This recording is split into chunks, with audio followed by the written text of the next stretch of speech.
예수님께서 죽으셨다가 부활하시고 난 뒤에 40일 동안 지상에 계셨습니다. 그리고 나서 제자들에게 이제 공식으로 나타나셨다는 내용이 오늘 본문에 소상하게 기록이 되어져 있습니다. 이때 제자들은 유대인들을 두려워해가지고 문들을 닫고 두려운 마음으로 모여 있는 겁니다. 모인 이유는 오늘날 같으면 예배 드리기 위해서 모여 있는 겁니다. 놀라운 것은 대문도 닫고 창문도 닫고 방문도 닫고 다 닫았음에도 불구하고 예수님은 그 무리들 가운데 서셔서 너희에게 평강이 있을지어다. 평강을 기원하시고 그뿐만 아니고 너희에게 기쁨이 있을지어다. 그리고 하나님이 나를 보내신 것 같이 나도 너희를 보내노라. 그러면서 제자들에게 새로운 사명을 주십니다. 그러면서 하는 말이 숨을 내쉬면서 성령을 받으라. 마지막으로 하셨던 말씀이 뭐냐? 너희가 누구의 죄든지 사하면은 너희들 그 사람의 죄가 사해질 것이고, 누구든지 다른 말로 해보면은 그들에게 축복을 빌면은 하나님의 축복이 그대로 그들에게 임한다는 겁니다. 이것은 우리는 이제 영권이라고 합니다. 근데 오늘 이 본문의 내용을 우리가 묵상을 해가면서 꼭 두 가지를 마음속에 간직하시고 또 은혜도 받으시고 일생을 통하여 믿음 생활하는 데에 동력이 되기를 원합니다. 첫째가 뭐냐 하면은 진정한 예배자의 자세는 어떤 자세로 예배를 드리는 것이 가장 합당한 것이냐? 예배자의 자세입니다.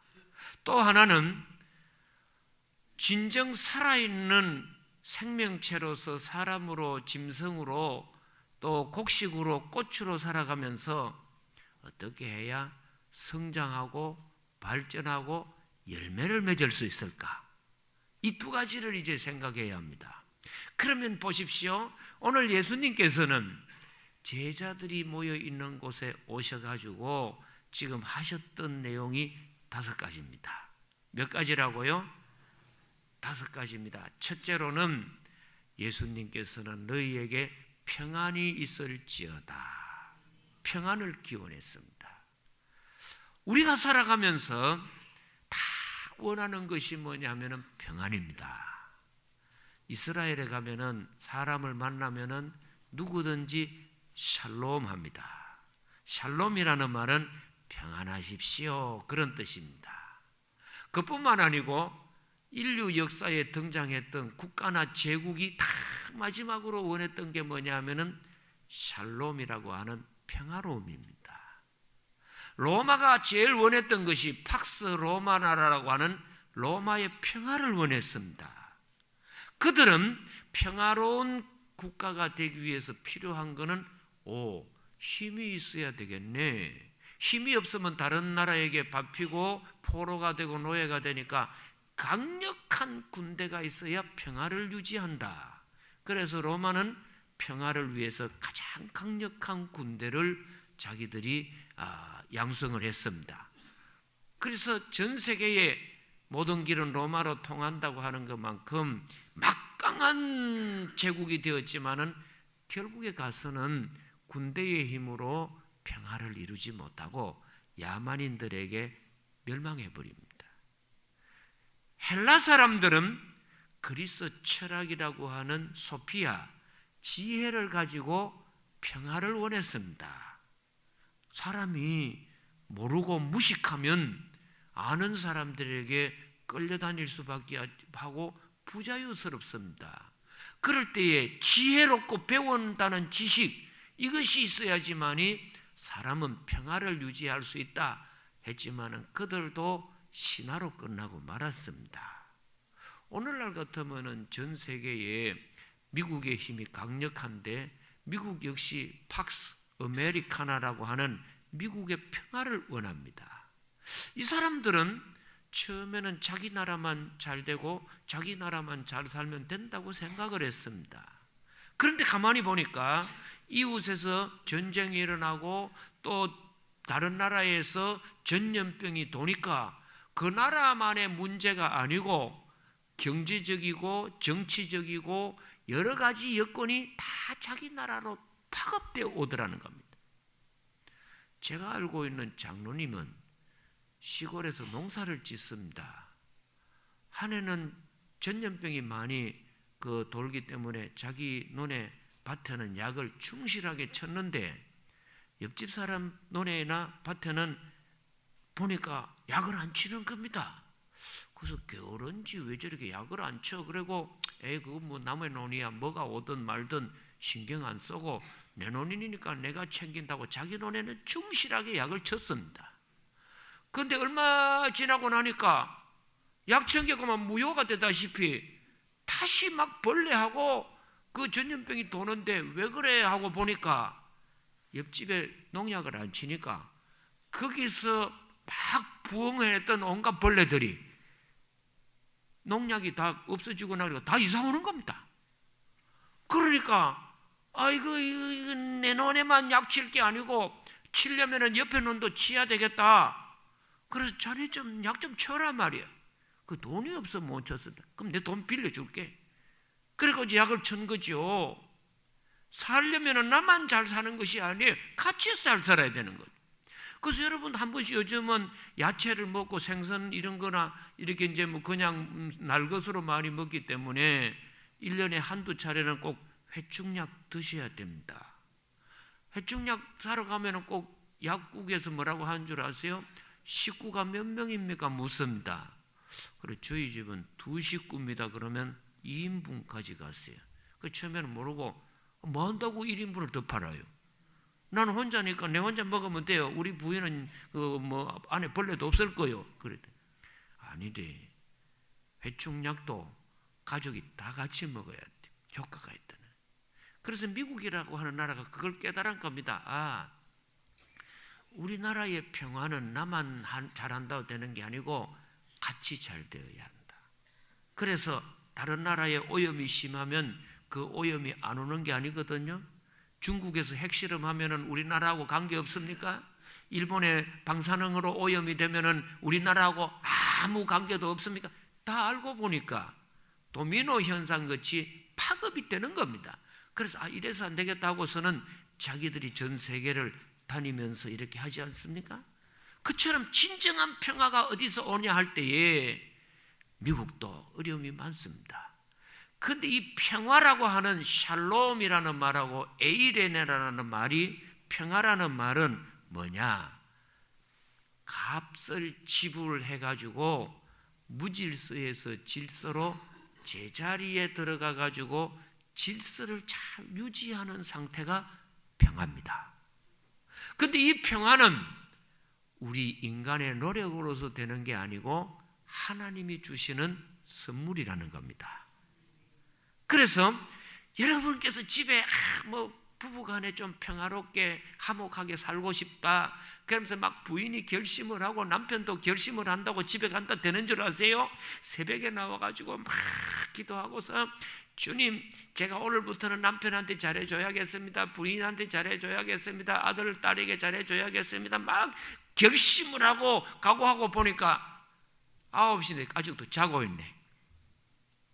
열불 받치면은 뭐 천당과 지옥을 오르락 내리락 합니다. 평화고사 이놈의 자식들 말 이게 사람이냐? 그리고서는 막 대판 싸우죠. 사람의 의지력으로 노력으로 평화를 이룬다면 로마가 평화로웠을 거고 미국이 평화로웠을 거예요. 그러나 성경에서는 진정한 이 땅에서의 참된 평화는 예수님이 주시는 선물이다. 그래서 찬송가 411장을 보십시오. 거기에 보면 어떤 게 나오느냐? 내 마음속에 참된 평화 있네. 주 예수님이 주신 평화. 예수님으로부터만이 평화가 옵니다. 예수님으로부터 평화가 옵니다. 그래서 이 평화도 뭘 해야 하느냐? 받는 겁니다. 자, 예수님이 우리에게 공을 던지는데 무슨 공을 던지시느냐? 평화라고 하는 공을 던집니다. 그렇죠? 예수님이 이제 여러분에게 평화의 공을 던지노라 하고 던지면 우리 성가대 뭐 해야 합니까?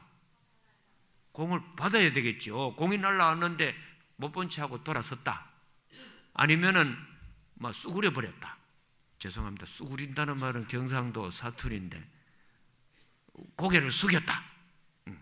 그러면 공은 머리 위로 날아가겠죠. 그럼 못 받는 거예요.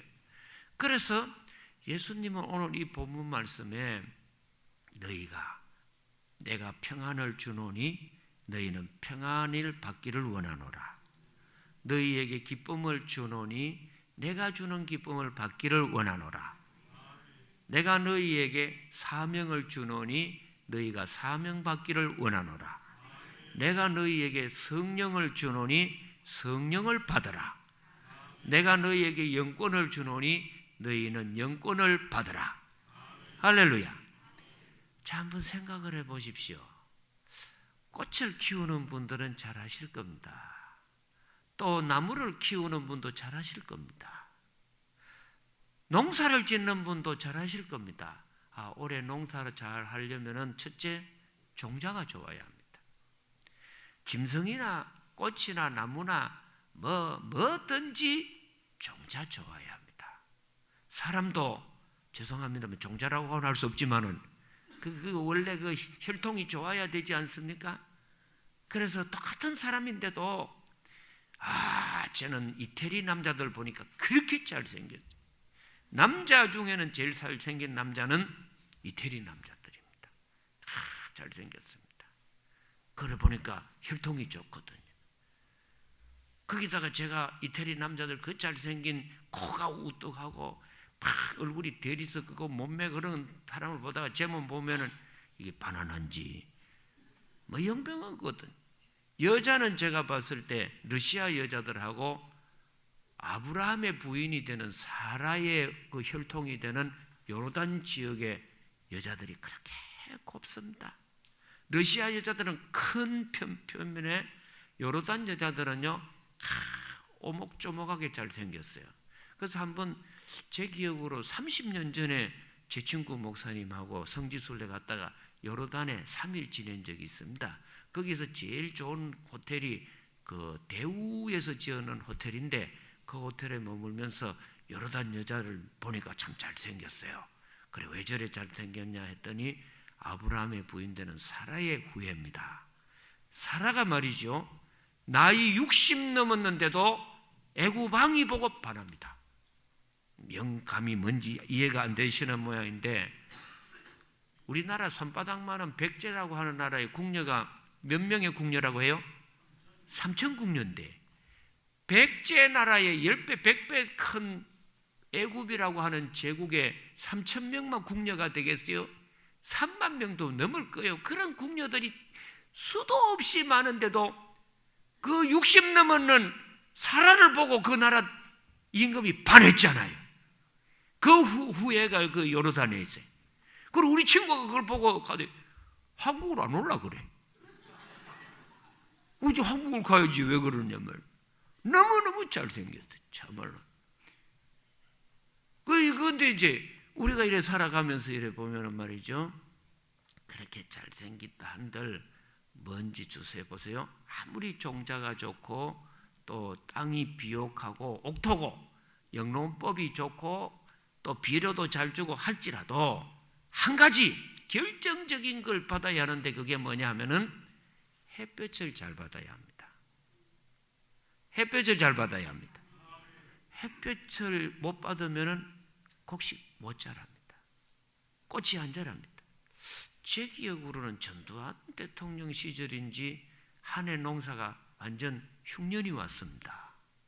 그때 장마가 너무 길어가지고 냉해도 오고 장마가 길어서 햇볕을 못 보니까 남한의 농사가 흉년이었습니다. 그것 듣고 북한에서요 쌀을 내려보내.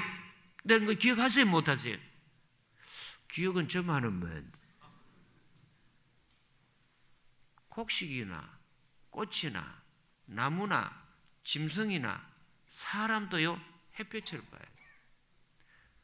그러면은 자녀를 키울 때는 어떻게 해야 하느냐? 혈통도 좋고 또 교육도 잘 받고 다 했는데 환경도 좋은데 자랐는데 문제가 뭐냐? 부모의 사랑을 못 받아.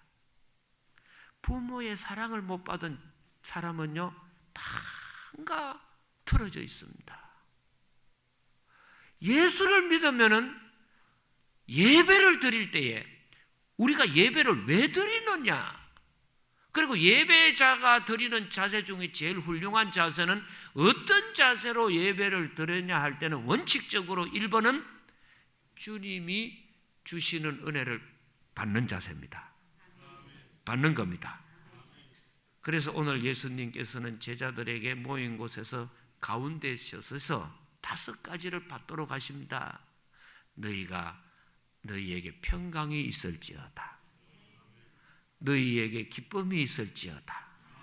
너희에게 소명을 주노라. 너희에게 성령을 주니 받으라. 성령을 받으라. 그리고 5번째로 너희에게 영권을 내가 주노라.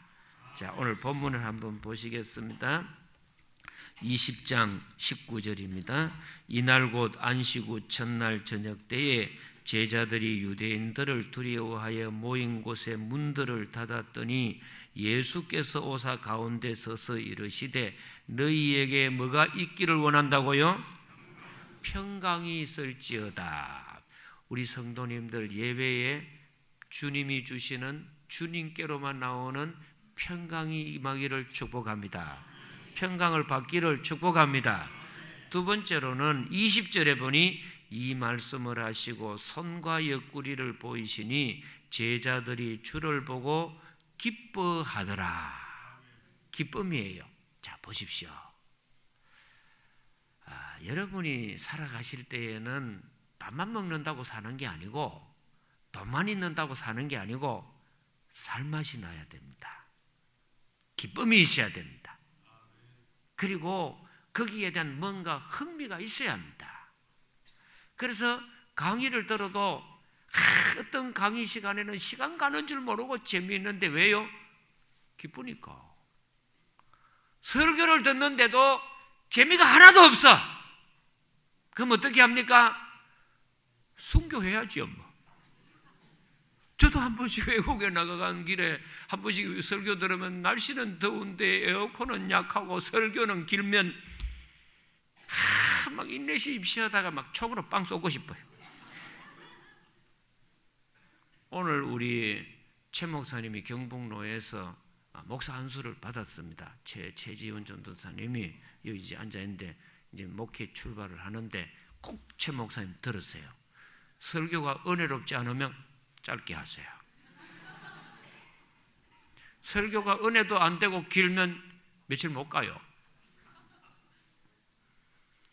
참 이 흥미의 기쁨의 요소가 중요합니다. 그래서 실제로 이 공부 어릴 때부터는 이 마음의 상태가 참 중요한데요.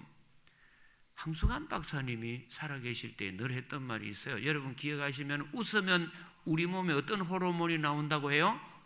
그거는 뭐 대한민국 국민은 다 합니다. 엔돌핀이라고 해가지고 외부에서 몰핀이라든지 마약을 안 맞아도 이 자체에 있는 호르몬이 나와가지고 마음을 기쁘고 즐겁게 하는 것을 엔몰핀이라고 해서 엔돌핀이라고 합니다. 이게 몰핀이라는 말이에요. 그래서 우리 자체 인간의 생체에는 웃는 순간에 기쁘고 막 웃으면은 몰핀이라고 하는 엔돌핀이 나와서 막 기쁘고 즐거운 겁니다. 시간 가는 줄 모릅니다. 그런데 이 엔돌핀보다 100배, 1000배 더 우리 몸에 좋은 것이 다이돌핀이라는 것이 또 나옵니다. 이게 나오면은 팔 하나가 잘라가도 통증을 못 느껴. 물론 자를 필요는 없지만은 그만큼 이게 막 전혀 고통을 못 느끼고 피곤하고 힘들어도 막 하는데 그 다이돌핀은 언제 우리 몸에서 나오느냐 하면은 감동하고 감격할 때. 그래서 이 우리나라 사람들에게만 있는 특유한 것이 있는데 그게 뭐냐?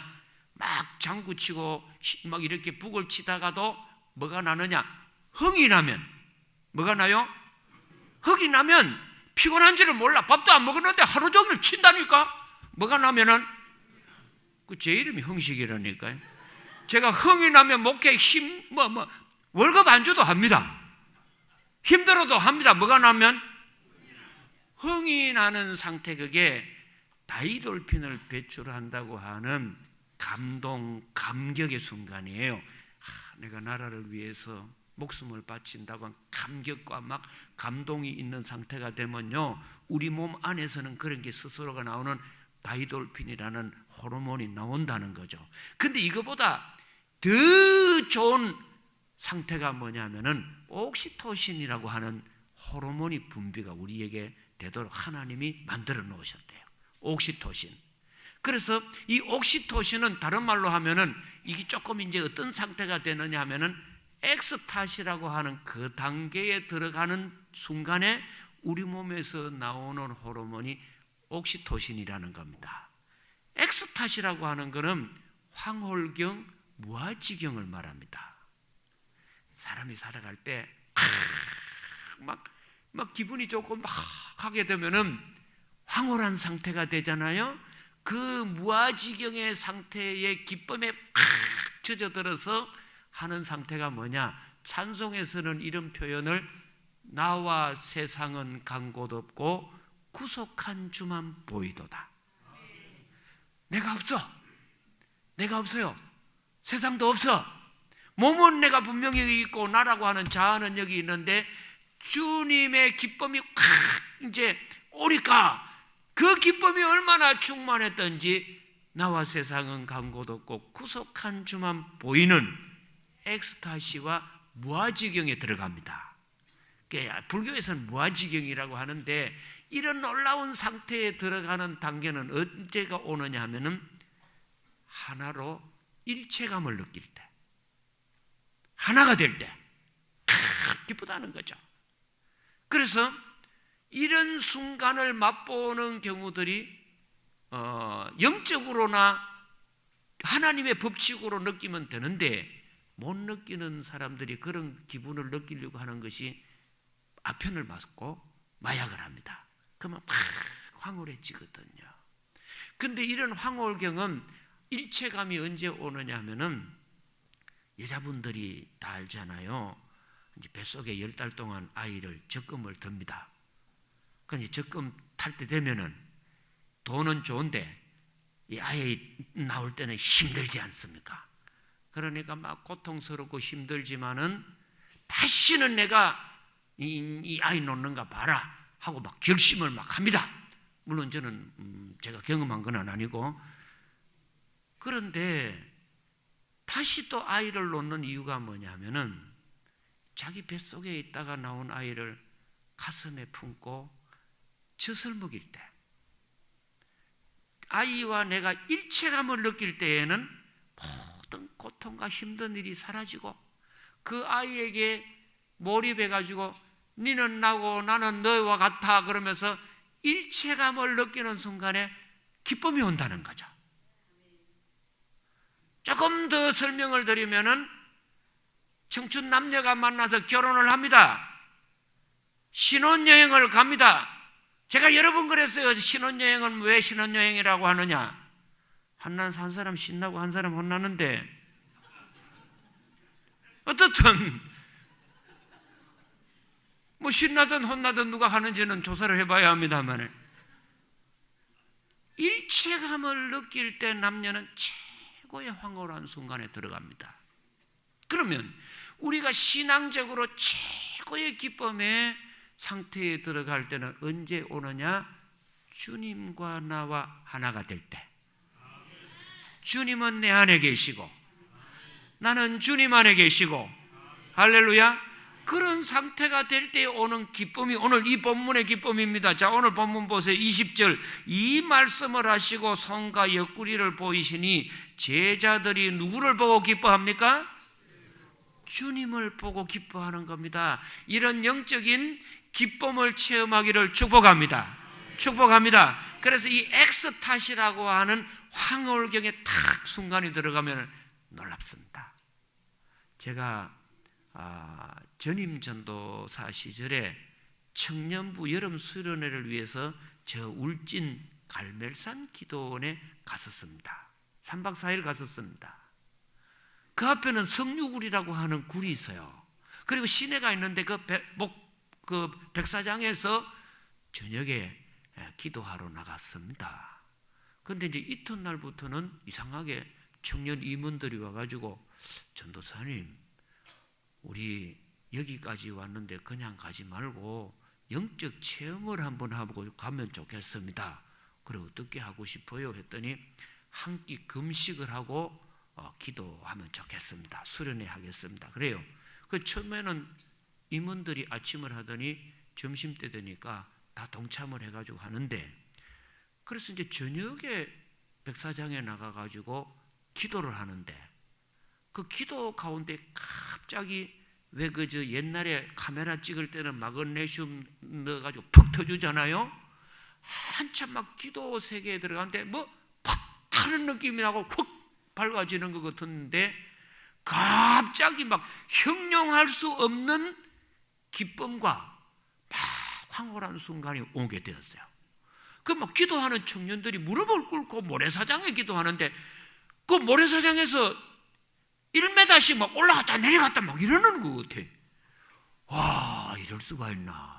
그래가지고 놀라운 황홀경을 제가 체험했습니다. 그래서 그 체험을 한번 딱 하고 나니까 그 체험을 한번 더 하면 좋겠다, 이런 마음을 이제 알 수 있는 거죠. 그래서 주님은 이런 기쁨을, 영적인 기쁨을 주시는 거예요. 저는 이런 기쁨을 예배를 통하여 체험하고 받기를 원합니다.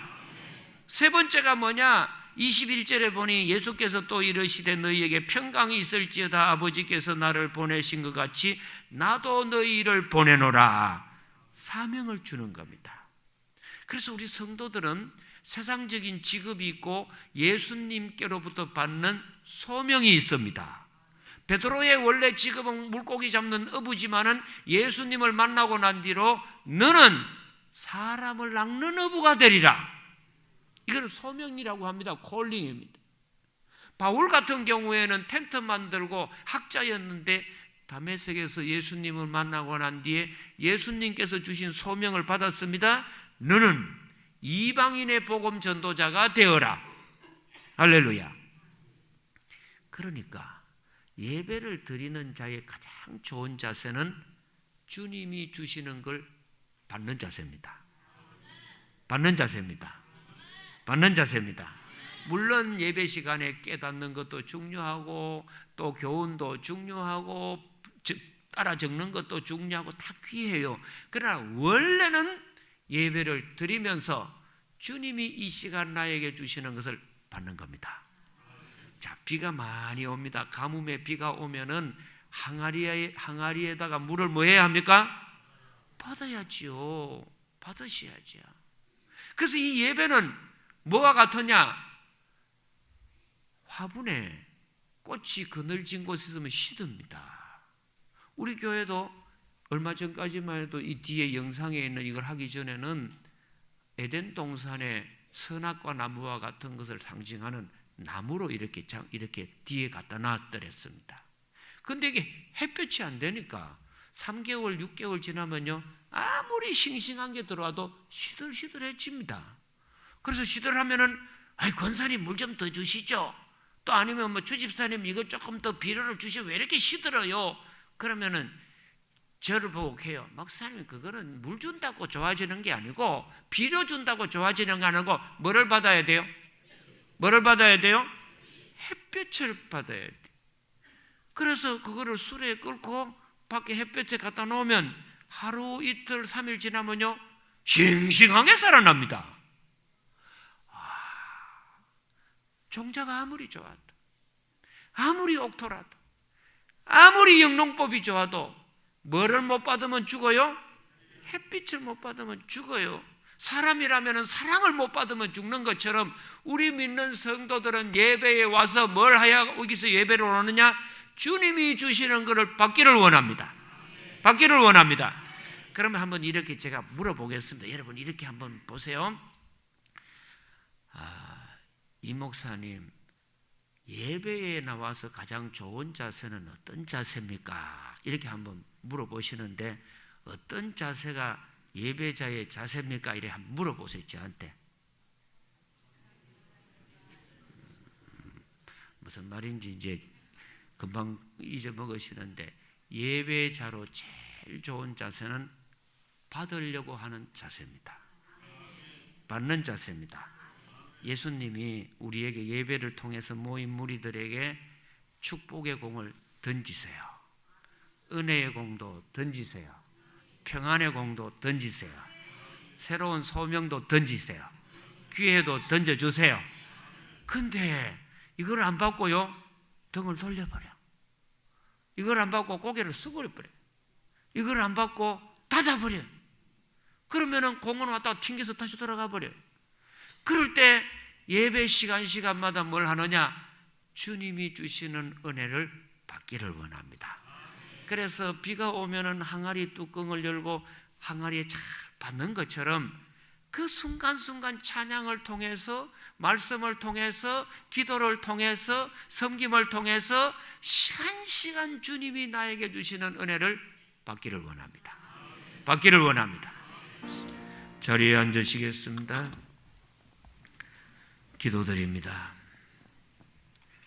주님께서는 우리에게 임하셔서 이 예배 자리에 주시고자 하는 것들이 있습니다.